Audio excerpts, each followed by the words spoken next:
Hey, it's me, MLB. Here is Torn Down the Middle, Chapter 27, and this one is titled Chef Bakugou. Both boys were a little more subdued the next day. Shoto gave you a little smile and a head nod as you entered the classroom, and Bakugou leaned back in his chair and gave you a sharp jerk of the head up with a grunt as you sat down. But apart from that, there was no other interaction. The two of them had seen the state that you had been in yesterday before you left early, and both felt bad that they had made you feel uncomfortable. Okay, a voice said from the front of the class. Everyone was looking in the direction of the voice, but no one could see where it was coming from until you stood up and saw Aizawa in his yellow sleeping bag on the floor. What is with this yellow, caffeinated, addicted slug? You thought as you sat back down again. This weekend, we have a class camp on, he said with a yawn. Personally, I could care less, but get your parents to sign the permission slip. I'm getting Midoriya to hand back to you all, he said in a flat, lifeless tone. The wad of papers came to you, and you took one before handing it back to Bakugou without looking. His fingers gently touched yours and ran from your knuckles to your fingertips before he grabbed the papers and took them from you. Your heart glitched. Oh, damn it, exploded, son. Why do you have to touch me like that? Pleased with his flirtatious move, he settled back and took a paper before passing the wad of papers on. Fast forward to camp. The bus pulled up to the stop, and the excited chatter increased as everyone looked out the window to the cabins nearby. This is going to be such a fun weekend, Mina squealed, grabbing onto you and shaking you with violent excitement. I just hope I survive, you sighed as you allowed her to shake you. Your two heartthrobs had been in a bit of a tense standoff all week, and you felt like this was going to be one of those weekends where they'd both try and win you over at the same time. You stood up from your seat and shuffled out into the aisle, reaching up to try and grab your bag from the overhead compartment. Being a little too short to reach it, you tried to jump a few times to snag the handle so you could yank it down. I'll get it. Here. A sharp, gruff voice said from behind you, and a body pressed into you as you watched the owner of the voice reach up and get your bag effortlessly and pull it down for you.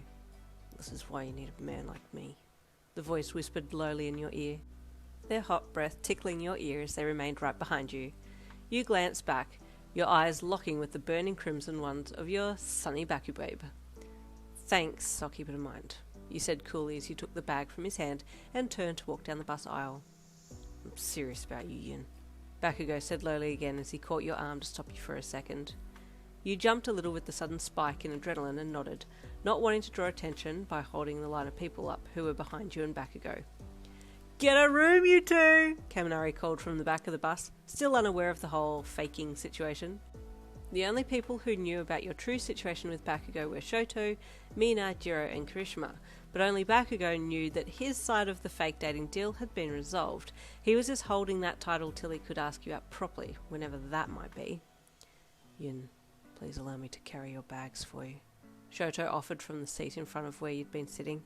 He had been waiting for you to walk past so he could cut in front of Bakugou and follow you out, but Bakugou's little display of manliness had foiled his plans.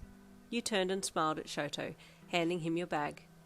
Thank you, Shoto, you said as Bakugou let go of your arm and turned to scream death threats at Kaminari. Finally the line was moving again and you all filed out of the bus. Once you'd settled down in your respective dorm rooms, Aizawa called everyone out so that he could give a rundown of what would happen during the camp. Before I pass out from sleep deprivation, here is what will be happening tonight and over the next few days, he said with a yawn and heavy eyelids. We'll be cooking curry for dinner tonight on the outdoor stoves, so you'll need to get firewood. Then tomorrow we have Quirk training, endurance exercises, test of courage and hot springs bath. Sunday will be exercising, packing and then home. There were ripples of excited chatter, and even you had to admit it sounded like a pretty good weekend. Okay, go and get firewood from now, Aizawa said before turning and stumbling towards the teacher's sleeping quarters like a zombie. You looked at Mina and Jiro. Okay, let's go, you said, leading the way.